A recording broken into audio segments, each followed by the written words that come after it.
Would you live your life differently if you knew that every time you needed to make a decision, a sign would appear that would tell you exactly which way to go?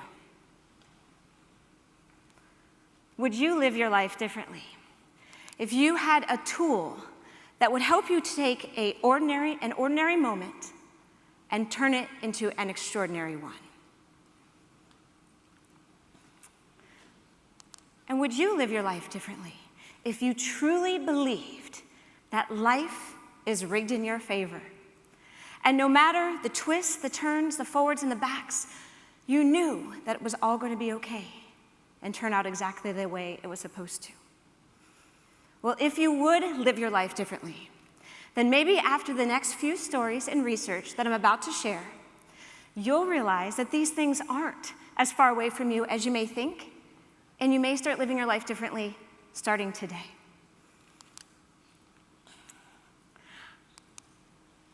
A few years ago, I gave my first TED Talk, and I love being on the stage. Like, this is my favorite thing to do in the world, and so I never get nervous.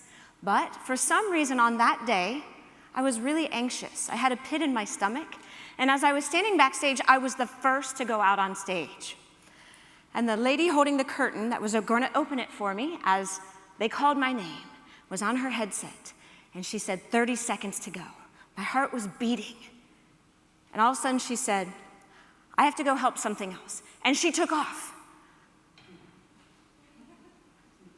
And I just turned in horror as I watched her leave, because my brain started to think, how am I going to get on stage? I don't know if I know how to open a curtain.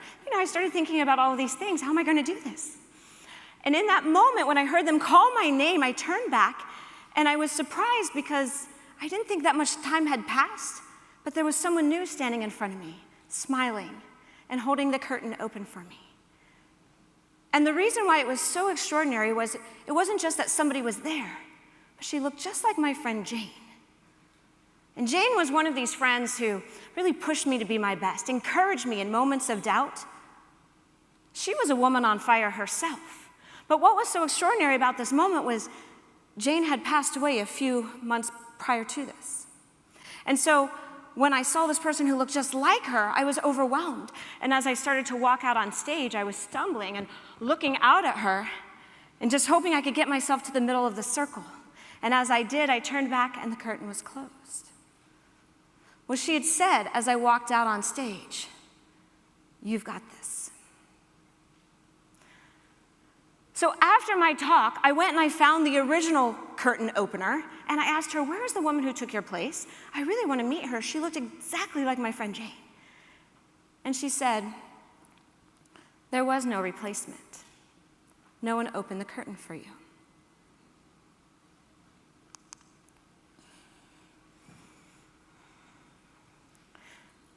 I met Cody when he was 9 years old. Cody had muscular dystrophy, but you would have never known it.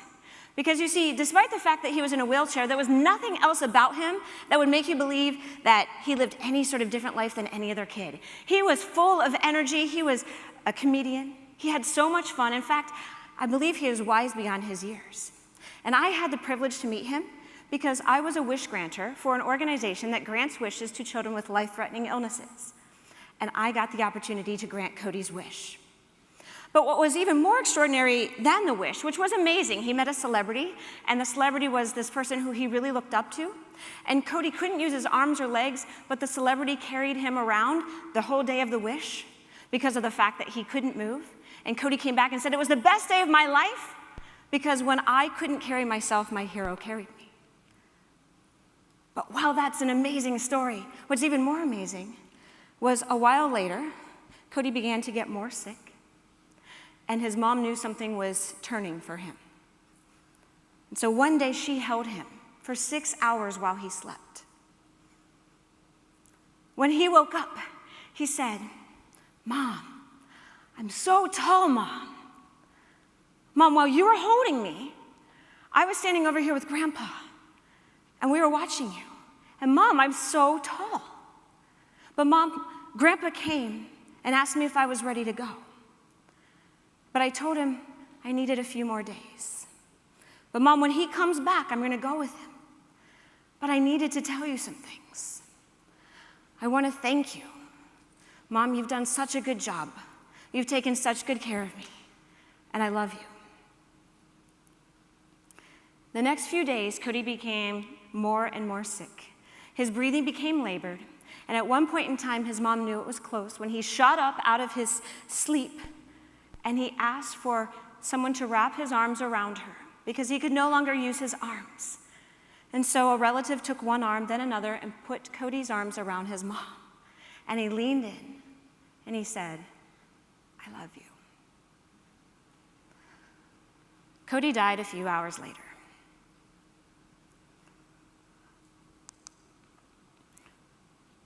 Was Jane standing at the curtain? Or was that just a coincidence? Did Cody's grandpa come and help him and give him some information that could help his mom in a moment, that would help her and he to part peacefully and in a way that was meaningful for them? Studies say that 80% of us believe that these things happen, that miracles occur every day, that extraordinary events happen to us. But studies also say that we don't believe that they happen to us, that they happen to other people, not us. I began to become very interested in this. Why is it that we don't believe these things can happen to us? So I started to do some research. Extraordinary things can result in positive outcomes. But if you look at positivity and the way that it's received in the brain, it actually just passes through the brain.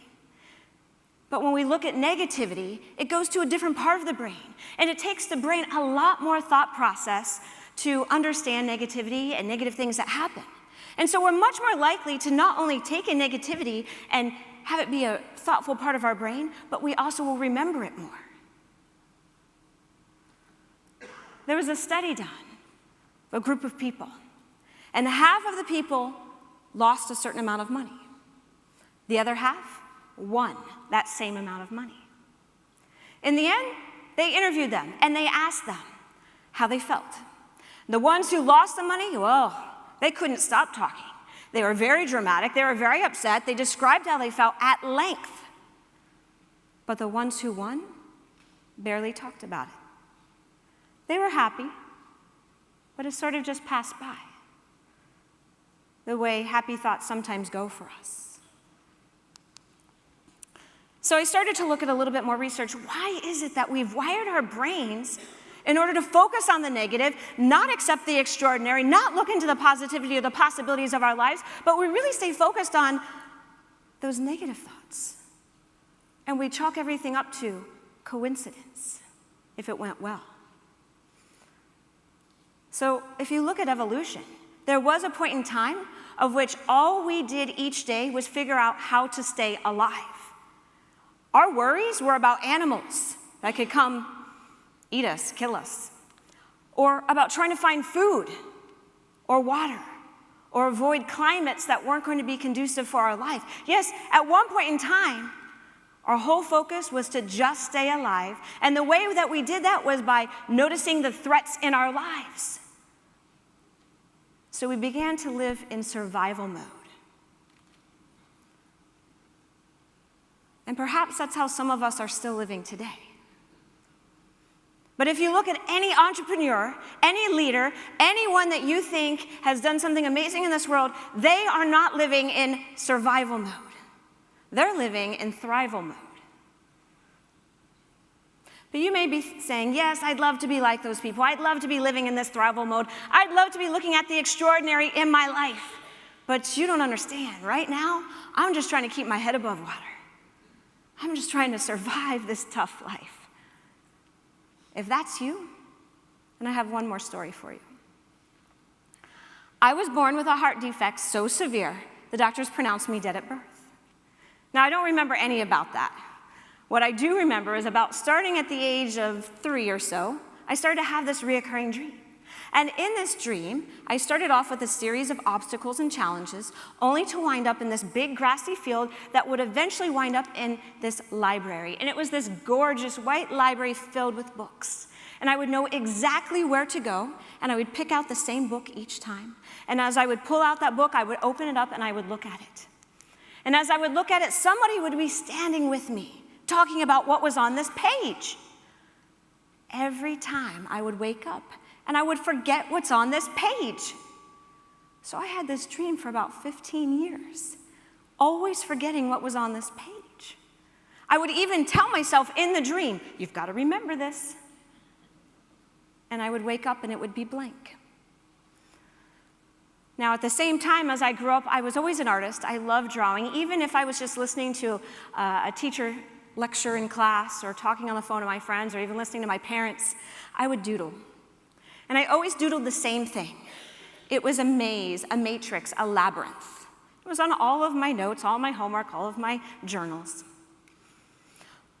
Well, at the age of 18, I had a surgery that had complications, and I lost over half the blood in my body.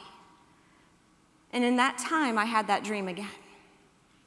But this time I woke up and remembered what was on that page. The doodles that I had been drawing my whole life was what I remembered being on that page.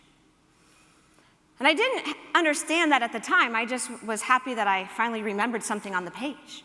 But as I continued to have that dream over and over again, now remembering what was on that page, I would ask the person who was with me to help me to understand what this meant.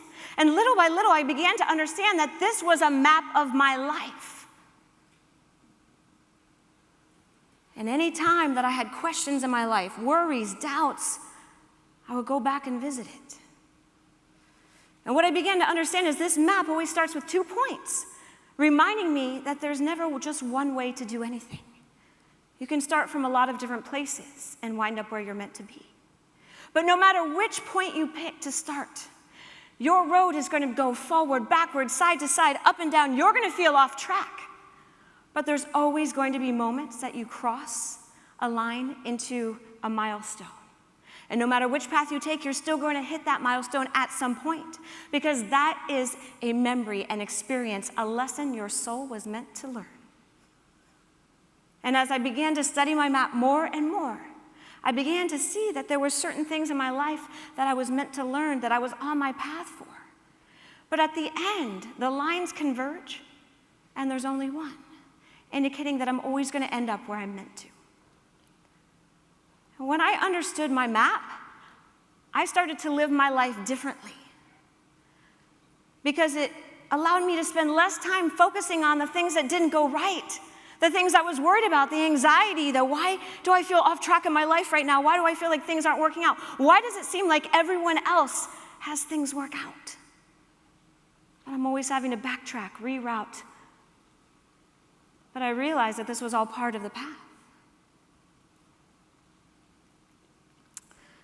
And that helped me to live my life more powerfully and find the extraordinary. And if you're interested in doing the same, then I have 3 things that you can do starting today, simple things, that will help you to rewire your brain, to focus on the extraordinary, the positive, the good things, and be less attracted to the bad and welcome more of that into your life. The first thing is your focal point. Be more aware. Notice the little things, notice the big things happening in your life. The chance meeting of an old friend who made you feel good today. Getting a check in the mail that was exactly what you needed to pay a bill. Or fill in the blank for what makes sense for you. We chalk these things up to coincidences, but if we could have a mindset of awareness that these things are happening, we'll start to become more attracted to them. We'll start to create this repetitious thought in our brain that allows us to continue to recognize those things in our lives. Number 2, it's not enough just to be aware, though. You have to celebrate those things. Because you see, that thing I described in the brain, where our brain spends a lot of time thinking about the negative, doesn't take as much to process the positive, we've got to make the brain spend some time processing.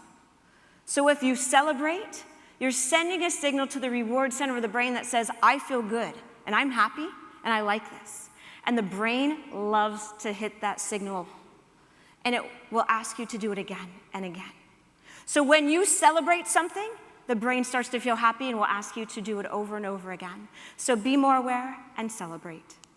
And then finally, share your extraordinary things, your positivity, the things that have happened in your life with others, and ask them to share their extraordinary stories with you. Because when you keep it to yourself, just like, have you ever set a goal for yourself, maybe in the new year, maybe you're gonna get back on that fitness plan, but you don't tell anybody? You know, there's a reason you don't tell anybody. Because if it doesn't work out, you didn't disappoint anybody, really. Well, the same is true here. If we don't tell anyone about the extraordinary things happening and the positivity and ask them about theirs, they just sort of stay in our mind and they don't crystallize out, they don't translate out into the world in any way that will help to have lasting power. So tell people about them, ask them about theirs. So if you can be more aware today, start to notice the little things, start to notice the big things. If you can celebrate them, and if you can tell other people about them and ask them about theirs, you will rewire your brain to find the extraordinary. And maybe, just maybe, start to live your life differently. Thank you.